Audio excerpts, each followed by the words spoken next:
जनवल्लभ गिरिवरधारी जय राधा माधव कुंज बिहारी गोपी जनवल्लभ गिरिवरधारी यशोदानंदन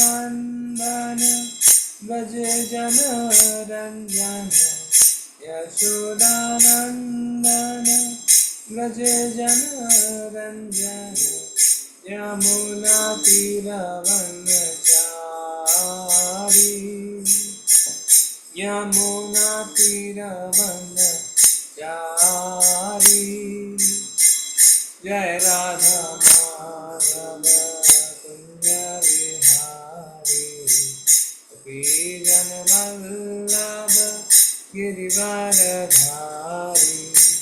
जय राधा माधव कुंज बिहारी गोपी जनवल्लभ गिरिवरधारी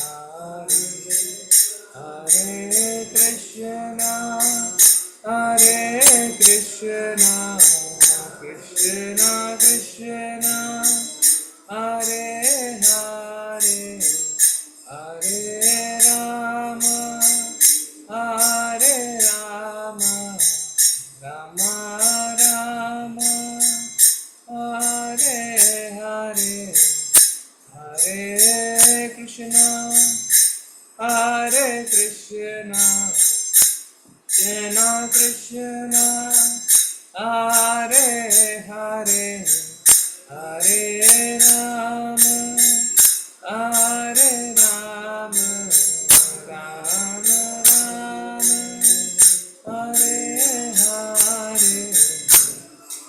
श्री राधा गोविंद भगवान की जय, श्री गौनिताय की जय, शीला प्रभुपाद की जय। ओम नमो भगवते वासुदेवाय। ओम नमो भगवते ओम नमो भगवते वासुदेवाय। ओम नमो भगवते वासुदेवाय। ओम नमो भगवते वासुदेवाय। ओम नमो भगवते वासुदेवाय। नारायणं नमस्कृत्य नारायणं नमस्कृत्य नरं चैव नरोत्तमं नरं चैव नरोत्तमं देवीं सरस्वतीं व्यासं देवीं सरस्वतीं व्यासं ततो जयमुदीरये।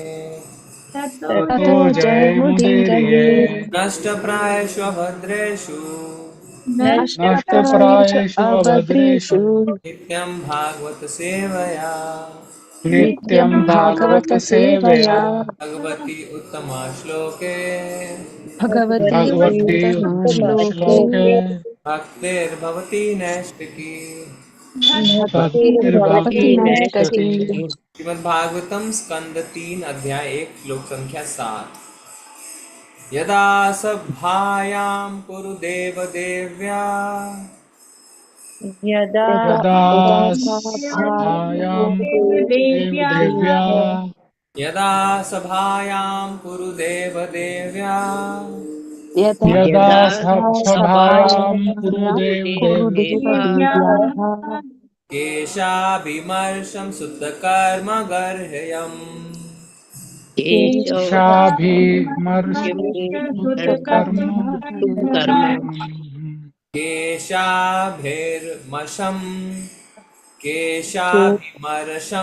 केशाभिमर्शं सूतकर्म गर्हयम् केशाभिमर्शयं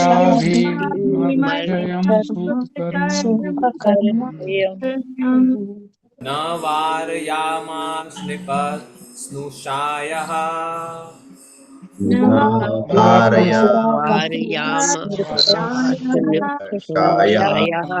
वारयामास नृपः स्नुषायः नवारयामास नृपः स्नुषायाः स्नुषायाः स्वश्रेर्हरन्तया कुच कुङ्कुमानि स्वसा श्वश्रेर्हरन्तया अन्तया कुचकुङ्कुमानिः कुच स्वश्रेर्हरन्तया कुङ्कुमानि अन्तया कुच कुङ्कुमानि यदा सभायां कुरु देवदेव्यः यदा सभायां कुरुदेवदेव्याः केशाभिमर्शं सुतकर्मगर्हयम् केशाभिमर्शं कर्म नावारयामास नृपस्नुषायः वारयामास नृपः स्नुषायाः स्नुषायाः नावारयामास नृपास्नुषायः वारयामास नृपः स्नुषायाः त्वश्रेर्हरन्तय कुङ्कुमानि श्वश्रेर्हरन्तया हरन्तया त्वश्रेर्हरन्तय कुङ्कुमानि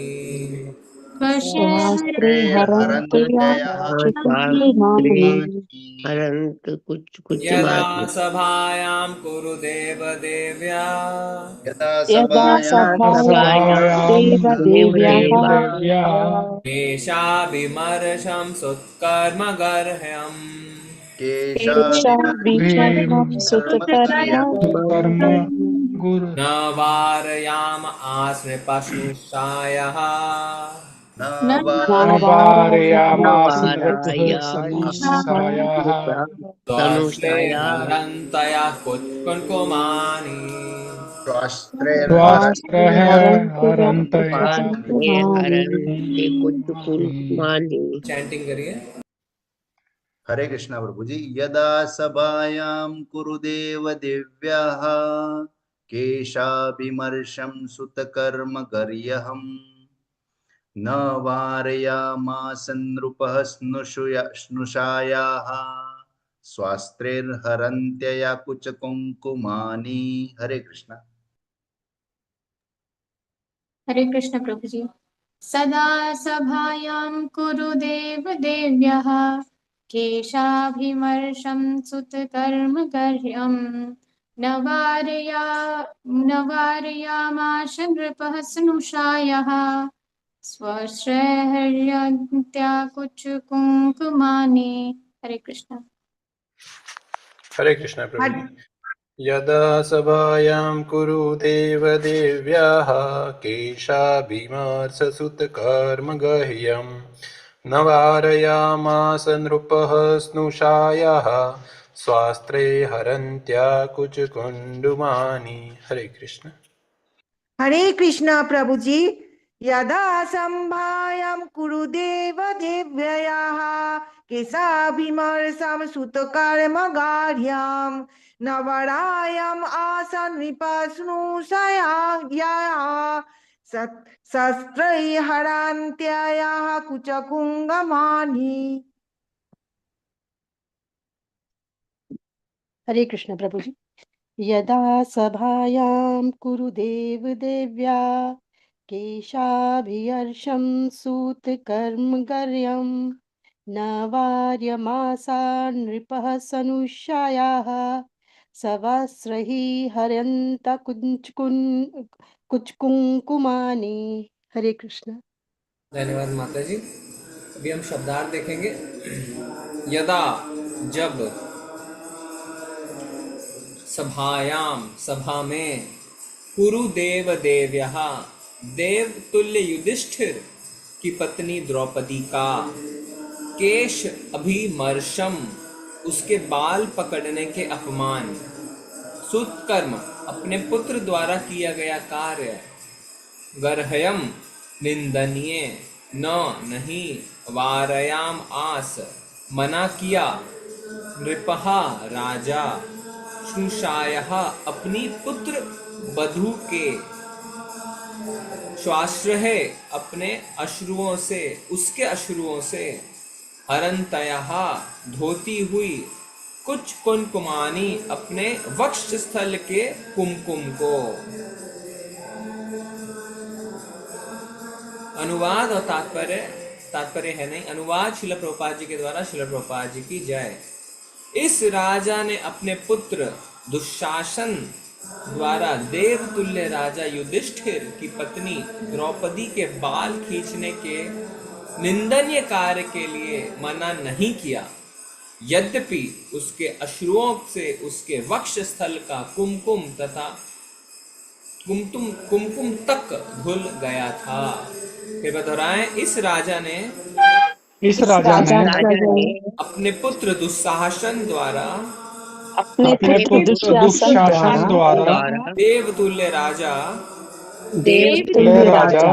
युधिष्ठिर की पत्नी द्रौपदी के बाल खींचने के निंदनीय कार्य के लिए मना नहीं किया, यद्यपि उसके अश्रुओं से उसके वक्षस्थल का कुमकुम तक धुल गया था। अगला माता जी अगले श्लोक में जाएंगे। युधिष्ठिर जो कि अजात शत्रु हैं, जुए में छल पूर्वक हरा दिए गए, किंतु सत्य का व्रत लेने के कारण वे जंगल चले गए। समय पूरा होने पर जब वे वापस आए और जब उन्होंने साम्राज्य का अपना उचित भाग वापस करने की याचना की, तो मोहग्रस्त धृतराष्ट्र ने देने से इनकार कर दिया। तात्पर्य पढ़िए।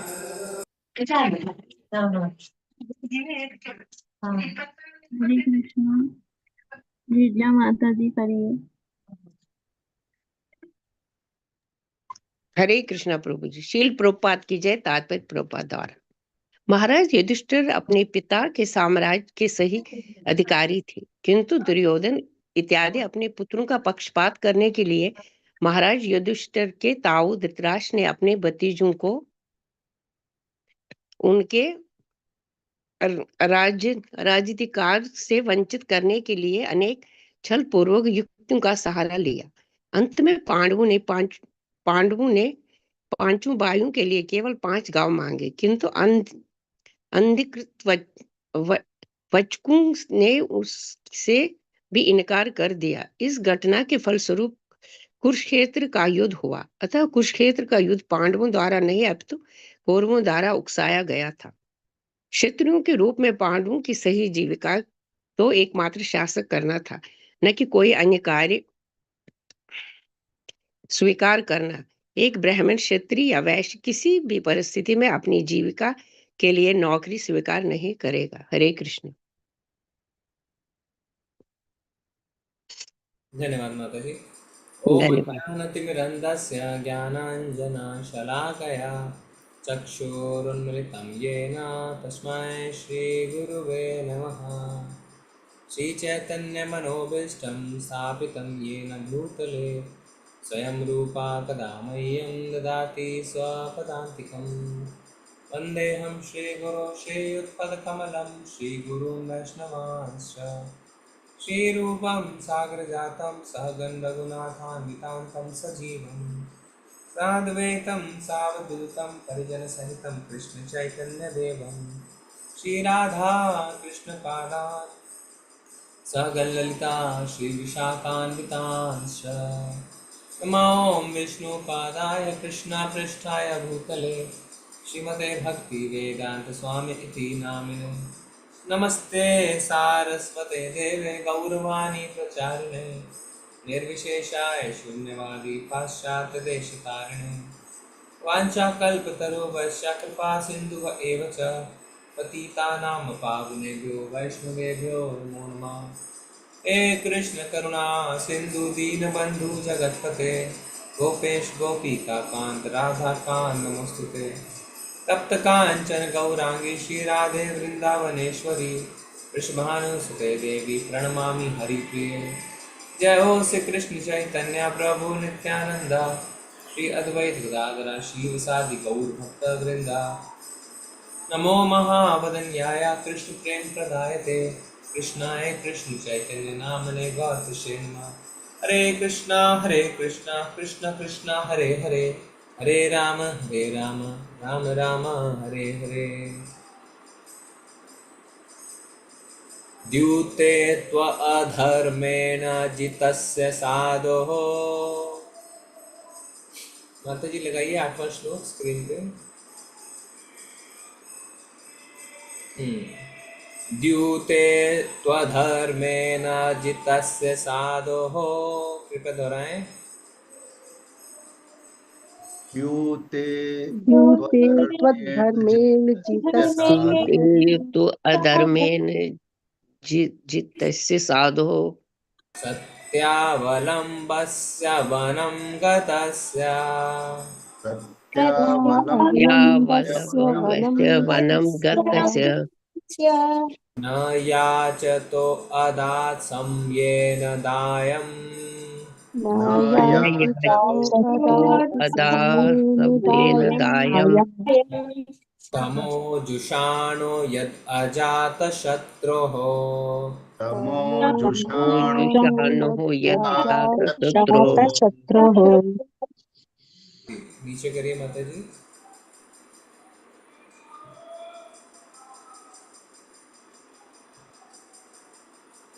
माता जी स्क्रीन नीचे करिए। युधिष्ठिर जो कि अजात शत्रु हैं, जुए में छल पूर्वक हरा दिए गए, किंतु सत्य का व्रत लेने के कारण वे जंगल चले गए। समय पूरा होने पर जब वे वापस आए और जब उन्होंने साम्राज्य का अपना उचित भाग वापस करने की याचना की, तो मोहग्रस्त धृतराष्ट्र ने देने से इनकार कर दिया। धन्यवाद। तो हम शुरू करेंगे। उससे पहले हम आपसे जानेंगे, कल आपने मंदिर में गौर पूर्णिमा का फेस्टिवल आपने देखा ऑनलाइन? प्रभु जी देखा। जी प्रभु जी। जी प्रभु जी देखा। कोई लोकल टेम्पल भी गए थे आप जी आसपास? प्रभु जी, मैं गई थी प्रभु जी। इस्कॉन जू जुहू टेम्पल गए गई थे थी।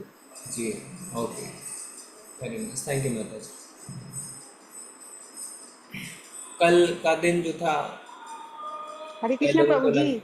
यस माता प्रभु जी। जी, मैं उधर जाके प्रसाद वितरण का सेवा भी किया प्रभु जी। जय, वेरी नाइस, थैंक यू माता जी। तो कल ग्रहण था। कई लोगों के मन में संशय था कि ग्रहण के दिन हम कैसे गौर पूर्णिमा मनाएंगे, कैसे चैतन्य महाप्रभु का बर्थडे मनाएंगे। पर एक्चुअली में जिस दिन महाप्रभु पैदा हुए, अपीयर हुए 539 साल पहले, उस दिन भी ग्रहण था। उस दिन पूर्णिमा के दिन चंद्र ग्रहण था और कल भी चंद्र ग्रहण था। यहाँ तक पता चला है कि ये घटना 539 साल बाद घटी है। उसके बीच में ऐसा नहीं हुआ कि गौर पूर्णिमा के दिन ग्रहण लगा हो। तो कल का दिन वास्तव में विशेष था। मायापुर के डिवोटी से गुरु महाराज से पूछा गया कि ग्रहण है तो हम कैसे क्या करें। उन्होंने कहा, चैतन्य महाप्रभु जिस दिन आए, जिस दिन प्रकट हुए, उस दिन भी ग्रहण था और पूरे विश्व में गौर हरि गौर हरि गौर हरि कीर्तन का बोलबाला था, गुणगान था। तो इसलिए कल भी पूरे समय, ग्रहण के समय से लेके पूरे लास्ट तक गौर हरि गौर हरि गौर हरि का कीर्तन चल रहा है, क्योंकि भगवान की यही इच्छा है। कीर्तन ग्रहण के समय बहुत ज्यादा लाभदायक है। और आप सबको न्योता है, इनविटेशन है कि आप पढ़ें 5वें स्कंद में जाके कि वास्तव में हमारे कॉस्मोलॉजी के बारे में, ब्रह्मांड के बारे में भागवतम में क्या लिखा है। क्योंकि ग्रहण जैसा कोई इवेंट होता है तो आप जो हमने पढ़ा है किताबों में और जो भागवतम में लिखा है दोनों अलग है। हमने अपने साइंस की ज्योग्राफी की किताब में पढ़ा कि किस तरीके से सूर्य, चंद्र और पृथ्वी जब एक ही लाइन में आती है तो चंद्र ग्रहण होता है।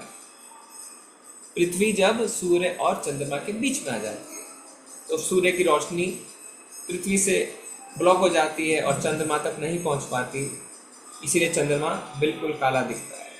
पर भागवतम में लिखा है कि चंद्रमा और पृथ्वी के बीच में और दो ग्रह हैं, उनका नाम है राहु और केतु। राहु ग्रह पूरा काला है, केतु ग्रह डार्क ब्राउन है। और जब ग्रहण होता है उस समय राहु वास्तव में बीच में आता है पृथ्वी और चंद्रमा के, और अपनी काली रोशनी से चंद्रमा को काला कर देता है ना। तो ये सब हमें जानना चाहिए। और भागवतम गलत नहीं है, हमें नहीं पता है वो अलग चीज है, पर भागवतम गलत नहीं है। तो एक किताब भी है इसके ऊपर, पर पहले मैं आपको एक फोटो दिखाना चाहता हूँ। पता नहीं आप कितना देख पाएंगे, देख सकते हैं? पीछे वाला ब्लर बंद हो जाएगा तो दिख सकते हैं। हाँ, ब्लर बंद करता हूँ पहले, रुकिए। यस प्रभु, हरे कृष्ण।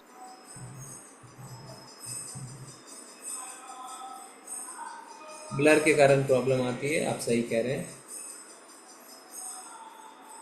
हाँ, ब्लर बंद हो गया। अब देखिए, यस विजिबल प्रभु। नीचे की आप दो देखिए, पहले ऊपर की दो फोटो देखेंगे, उसमें लिखा है लूनर एक्लिप्स क्या होता है। जब सूर्य और पृथ्वी बीच में है, एक तरफ चंद्रमा है, एक तरफ सूर्य है। दिख रहा है आपको? यस प्रभु जी दिख रहा है। अब आप देखिए शास्त्रों में क्या लिखा है। लास्ट वाली फोटो देखिए आप। शास्त्र में है सूर्य है, पृथ्वी है, राहु केतु है, उसके बाद चंद्रमा है, और राहु केतु से काली रोशनी से चंद्रमा ढक रहा है। तो आप सब पढ़ सकते हैं भागवत कॉस्मोलॉजी। इसमें 5वें स्कंद को पूरे अच्छी तरीके से समझाया गया है, क्योंकि जब ऐसी घटनाएं घटती हैं तो हमारा इंटरेस्ट बढ़ जाता है कि हम भी जानें कि वास्तव में क्या लिखा हुआ है भागवतम में। और इसी सब चीज़ को दर्शाने के लिए हिज होलीनेस जयप्रताप गुरु महाराज के लीडरशिप में मायापुर में टेम्पल ऑफ वैदिक प्लैनेटोरियम बन रहा है। वैदिक प्लैनेटोरियम का मतलब किस तरीके से हमारा ब्रह्मांड है, वास्तव में कैसे घटनाएं घटती हैं, उन सब चीज़ों के बारे में बताया जाए। और इस किताब में बहुत सुंदर तरीके से जो मॉडर्न साइंस की अंडरस्टैंडिंग है उसको नकारा भी गया है।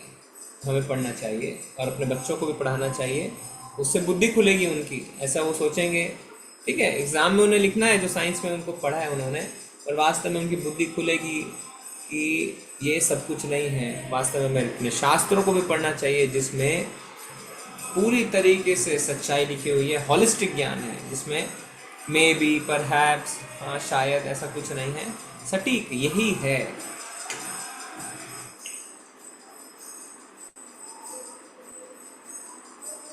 तो प्रश्न पूछा गया परीक्षित महाराज द्वारा सुखदेव गोस्वामी जी को कि मुझे विदुर जी और मैत्रेय ऋषि के बीच के संवाद को बताएं। तो सुखदेव गोस्वामी जी कहते हैं सुनो, और फिर बताते हैं जो घटनाएं घट रही हैं। हमने महाभारत में हमने पढ़ी है, सब घटनाओं को पढ़ा है। क्यों बता रहे हैं ये सब घटना? ये सब तो प्रश्न नहीं है, पर ये सब घटना से ही वो क्षण आएगा जब विदुर जी महल को छोड़ देंगे। वो ये घटनाओं को 7, 8, 10 श्लोकों में बताएंगे, और ऐसी परिस्थिति पैदा हो जाएगी कि विदुर जी महल छोड़ेंगे। क्योंकि जब वो महल छोड़ेंगे तभी वो जाके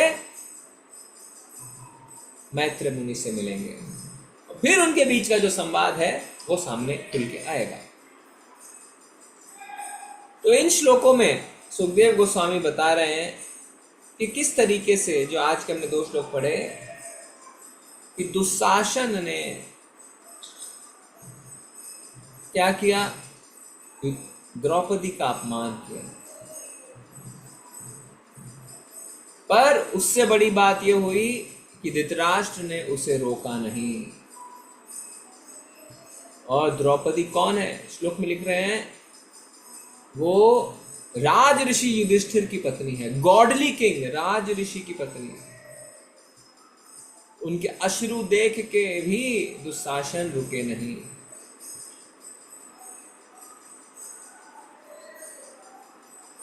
जब ये घटना घटी तो उसके बाद अगले श्लोक में सुखदेव गोस्वामी बता रहे हैं कि युधिष्ठिर महाराज हैं अजात शत्रु। अजात शत्रु का मतलब होता है जिनका कोई भी शत्रु नहीं है, मतलब जो जन्मे ही है बिना शत्रु के। हम में से शायद ऐसा कोई भी नहीं है जिसका कोई शत्रु नहीं है, बहुत मुश्किल है। कोई ना कोई हमारा शत्रु, बाहर नहीं तो परिवार के अंदर ही शत्रु है। शत्रु तो हैं। युधिष्ठिर महाराज अजात शत्रु। उन्होंने कहा ऐसे राज ऋषि को धोखा देके जुए में हरा दिया गया।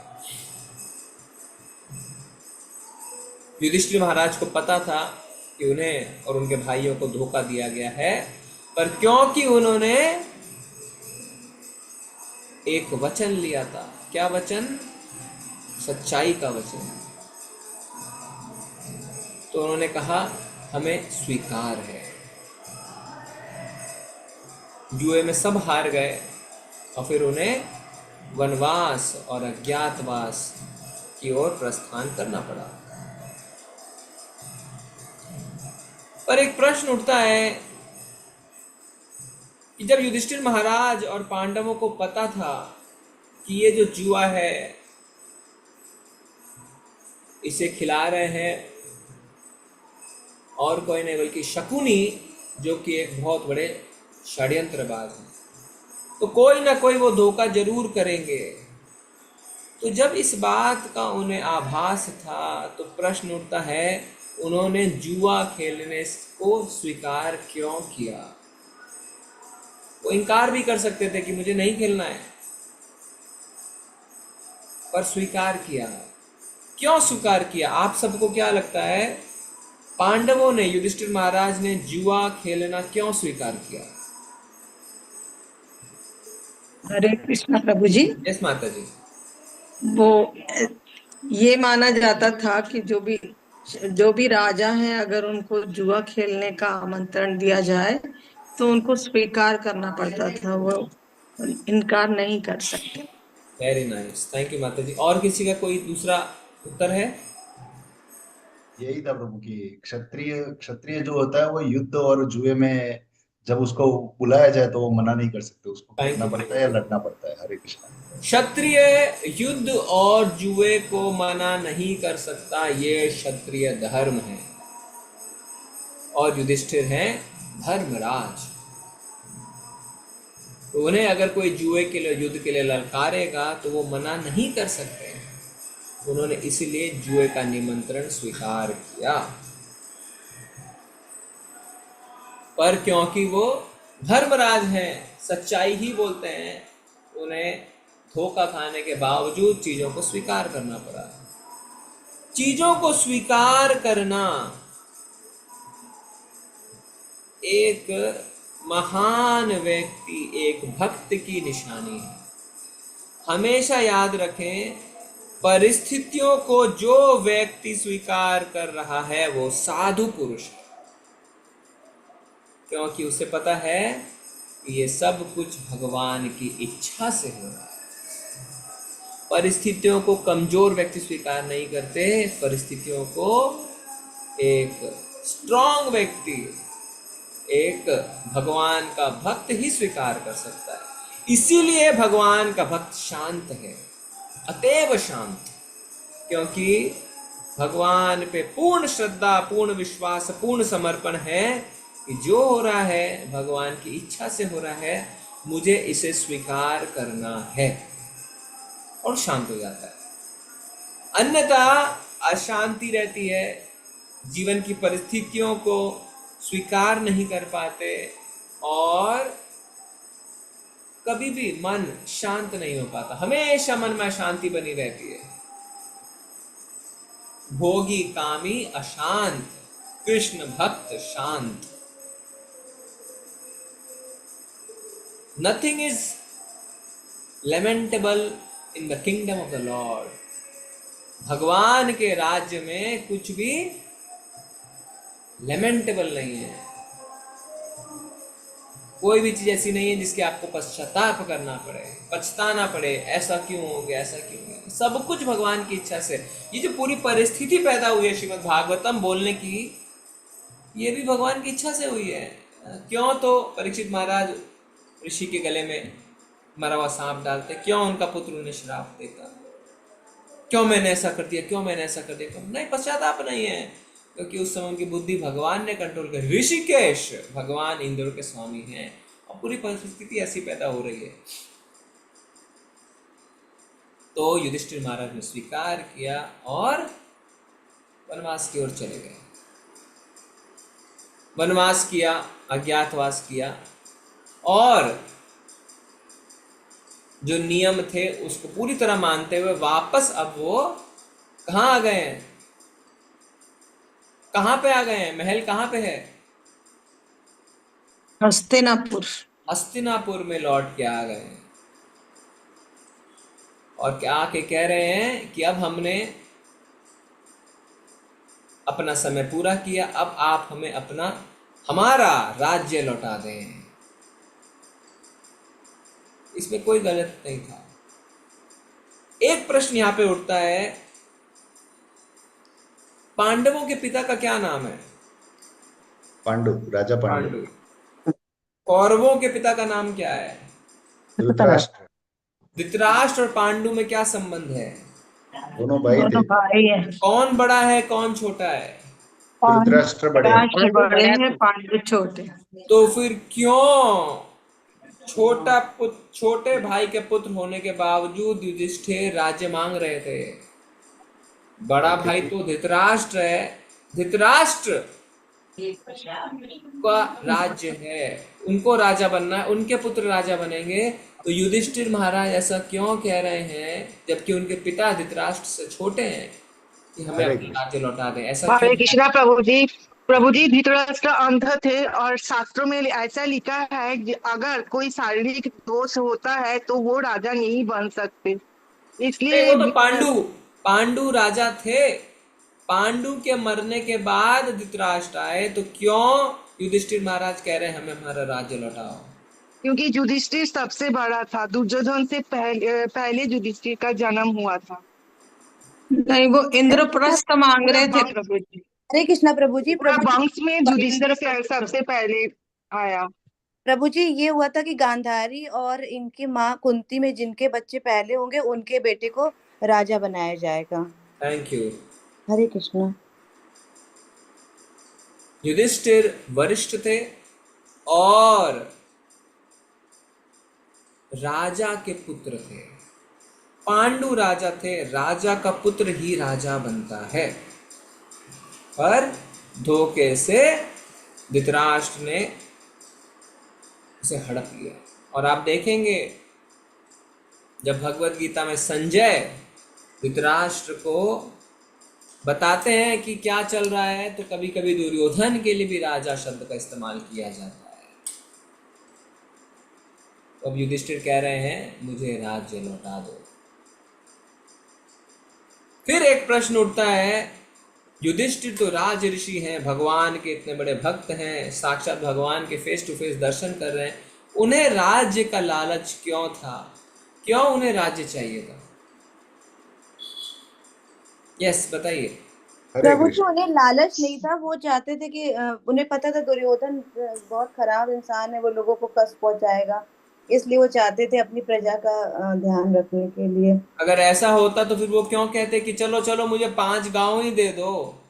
उन्होंने कहा 5 गांव में क्या करते वो? 5 गांव में तो पूरा राज्य नहीं आ जाता। हरे कृष्णा प्रभु जी युधिष्ठिर क्षत्रियों का धर्म है राज्य शासन करना, यही कर्म। युधिष्ठिर महाराज क्षत्रिय हैं और क्षत्रिय का धर्म है शासन करना। क्षत्रिय का धर्म है शासन करना। प्रभुपाद जी आगे तात्पर्य में बताएंगे, ब्राह्मण, वैश्य और क्षत्रिय नौकरी स्वीकार नहीं कर सकते। ब्राह्मण, वैश्य और क्षत्रिय नौकरी स्वीकार नहीं कर सकते, और हम सब नौकरी कर रहे हैं, तो आप समझ जाइए हम क्या हैं। शूद्र। तो युधिष्ठिर महाराज क्षत्रिय हैं, क्षत्रिय का धर्म है शासन करना, इसलिए उन्होंने कहा ठीक है, आप पूरा राज्य नहीं लौटा सकते, आप 5 गांव लौटा दो। पर वो भी धृतराष्ट्र ने उन्हें मना कर दिया। और श्लोक में क्या लिखा है? तमहा जुषाणहा तमो जुषाणो यद अजात शत्रु। तमो जुषाणो का मतलब होता है मोह से प्रभावित होकर धृतराष्ट्र ने युधिष्ठिर को मना कर दिया। कब? जबकि सारी शर्तें, सारे नियम, सारा पनिशमेंट झेल के आने के बाद मना किया।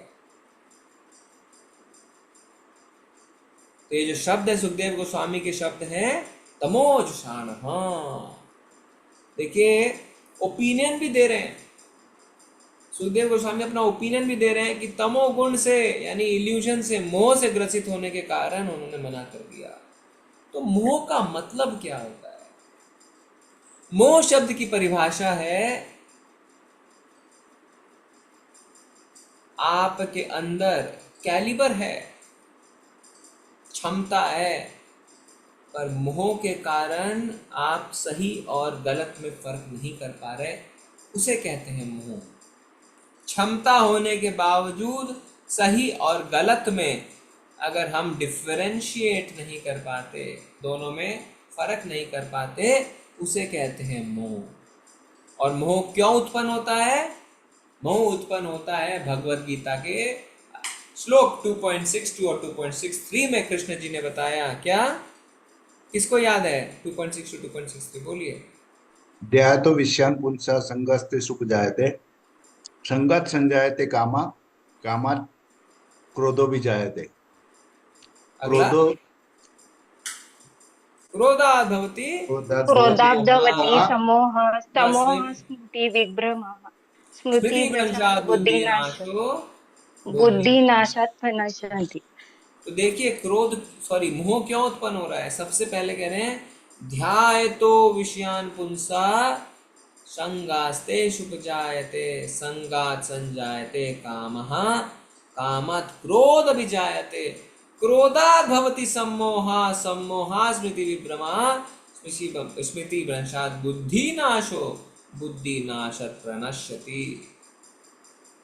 ध्यायतो विषयान पुंसा, शुरुआत होती है इंद्र तृप्ति से।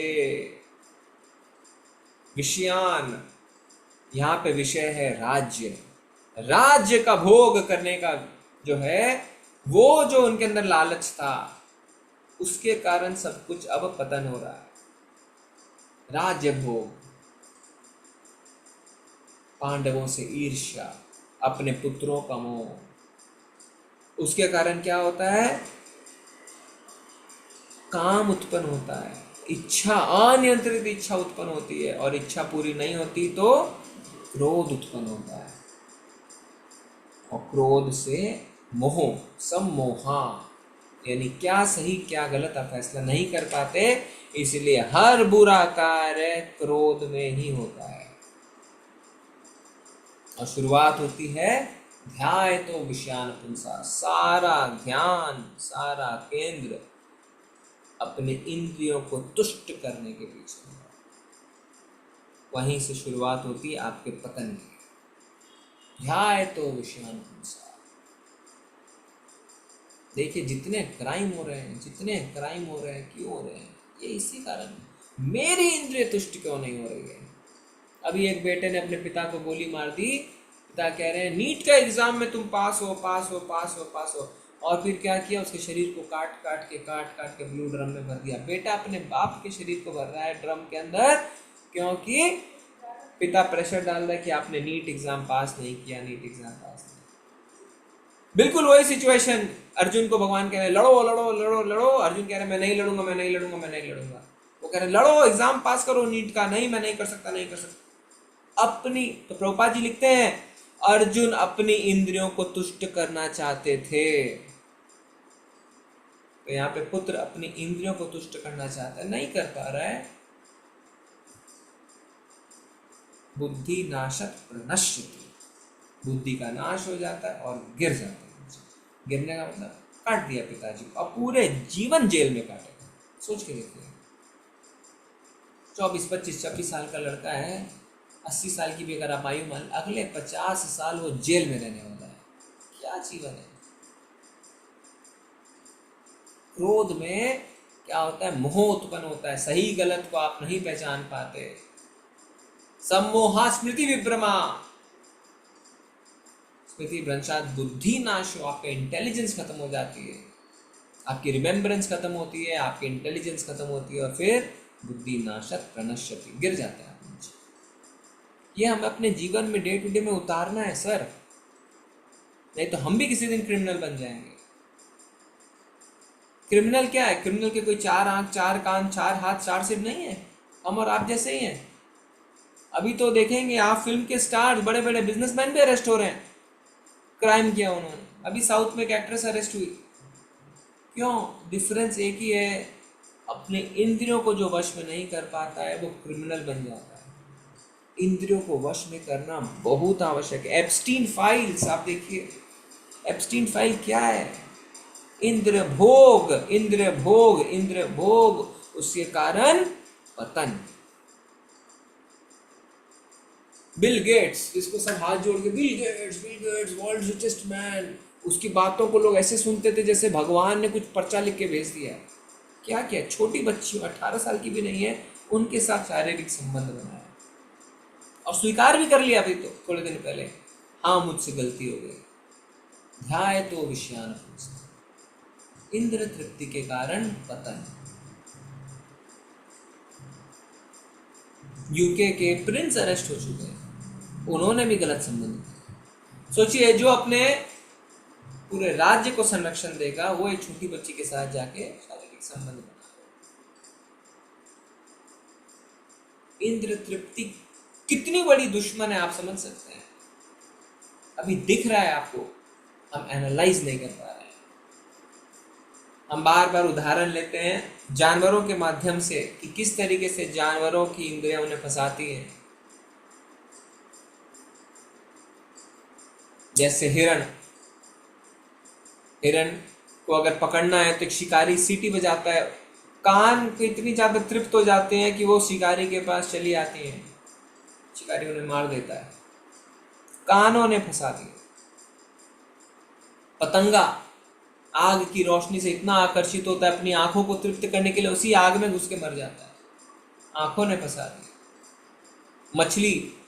मछली को पकड़ते हैं तो कांटे में कुछ खाने का आइटम लगाते हैं, अपनी जीभा को तृप्त करने के लिए मछली अपने जान से हाथ धो बैठती है, जीभा ने प्राण ले लिए। भंवरा फूल की सुगंध, नेक्टर पाने के लिए फूल में ही फंस के जान दे देता है या वहीं पे पानी में गिर के मर जाता है, नाक ने फंसा दी। हथनी का स्पर्श करने के लिए दौड़े जाता है, गड्ढे में गिर जाता है, उसे पकड़ लेते हैं लोग, तो चमड़े ने, स्किन ने उसे फंसा दिया। कुछ 5, 10, 15, 20 मिनट के इंद्र तृप्ति ने आपको जीवन भर के लिए बर्बाद कर दिया। या तो आपको जान से हाथ धोना पड़ेगा या पूरे जीवन अब आप गुलाम बन के रहेंगे। तो क्या लाभ है?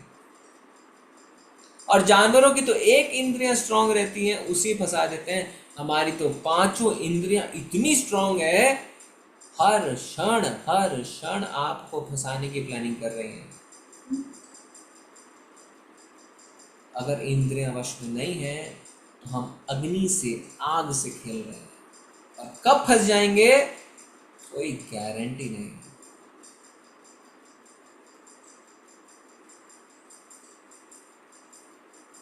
तो यहाँ पे चीजों को स्वीकार करना, युधिष्ठिर महाराज ने चीजों को स्वीकार किया और जंगल चले गए, पर आके उन्हें कुछ मिला नहीं।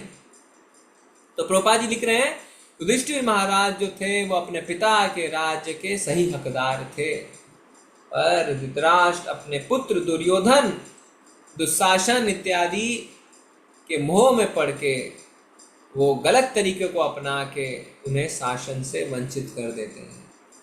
तो बाद में पांडव कहते हैं ठीक है 5 गांव ही दे दो, 5 भाई हम हैं, हम एक एक गांव पे शासन कर लेंगे। वो भी मना कर दिया जाता है और इसीलिए होता है महाभारत का युद्ध। तो कोई अगर कहते हैं कि पांडवों ने युद्ध किया, सॉरी, आपकी अंडरस्टैंडिंग गलत है। ये युद्ध जो है वो उकसाया कौरवों ने, ना कि पांडवों ने। पांडव तो 5 गांव पे शासन करने के लिए तैयार थे। उन्होंने भगवान को भी भेजा बीच में समझौता करने के लिए, वो भी तैयार नहीं हुए, तब जाके वो विवश हो गए। विदुर जी, अब आगे चल के हम देखेंगे कुछ श्लोकों में, वो भी घर छोड़ते हैं। जब परिस्थितियां पैदा होती हैं विदुर जी को बुलाया जाता है, क्योंकि विदुर जी का वाक्य जो है वो बड़े बड़े एक्सपर्ट कहते हैं यस, विदुर जी ने जो कहा वो सही कहा। क्यों? क्योंकि वो साक्षात यमराज धर्मराज है। पर जब वो धृतराष्ट्र को बताते हैं कि इस दुर्योधन से तुम पीछा छुड़ाओ, इस दुर्योधन के कारण तुम्हारा पतन है, तो दुर्योधन उन्हें कहता है इस दासी पुत्र को क्या हक है इसे? क्यों उन्हें दासी पुत्र कहते हैं? विदुर जी जो है वो धृतराष्ट्र और पांडु के भाई हैं, पर दासी से जन्म लिया। पहले रानी के साथ कई दासियां भी जाती थी और राजा उन दासियों के साथ भी संबंध बनाते थे और उन दासियों को, उनके पुत्रों को सारी सुख सुविधाएं जो उनके बच्चों को मिलती उनको भी मिलती थी, बट हाँ उन्हें शासन करने को नहीं मिलता था। तो उनका अपमान किया दासी पुत्र कह के और कहते हैं खाली इनकी सांस बचनी चाहिए, इन्हें महल से बाहर निकाल दो। और तब विदुर जी अपमानित, भक्त कभी अपमानित नहीं होता है, पर उस मौके को फायदा उठाते हैं, चीज़ों को स्वीकार करते हैं, भगवान की कृपा को देखते हैं और खुद ही अपना धनुष बाण रख के निकल जाते हैं।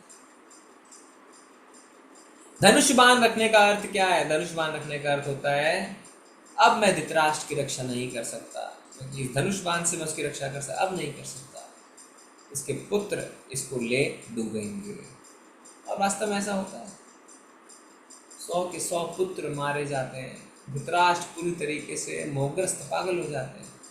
फिर अंत में विदुर जी फिर आते हैं, क्योंकि भगवान के भक्तों की करुणा, कहते हैं अब तो चले जाओ, और धृतराष्ट्र का बाद में कल्याण होता है विदुर जी के कारण। तो ये आगे के कुछ श्लोक हम देखेंगे। फिर उन श्लोकों के बाद जो चर्चा हुई मैत्रेय ऋषि में और विदुर जी में खुल के सामने आएगी और उसको हम पढ़ेंगे। ठीक है, तो आज हम यहीं तक पढ़ेंगे, यहीं तक क्लास रखते हैं। किसी का कोई प्रश्न है या कोई टिप्पणी है तो दे सकते हैं। हरे कृष्ण।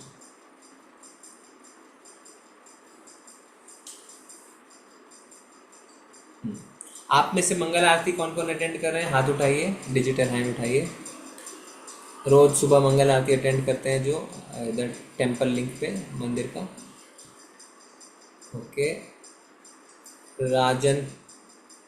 रंजन प्रभु, मनीषा पटेल माता जी, रक्षा सिंह माता जी, ओम प्रकाश मिनारिया प्रभु, सुभद्रा करुणा देवीदासी माता जी, स्वर्ण कांति माधुरी माता जी, कुहू माता जी, पुष्पा माधुरी माता जी, सरिता माता जी। ठीक है, समर्पिता माता जी। शैलेश भट्ट प्रभु, आप मंगल आरती अटेंड नहीं कर पाते? मेरा प्रभु रेगुलर नहीं होता। हरे कृष्णा। हाँ प्रभु जी। करता हूँ। हाँ, आज ही मेरे टर्न था वो शिक्षाष्टकम में। हाँ वही मैंने आपको शिक्षाष्टकम बोलते हुए सुना। यस, आज सेवा मिली।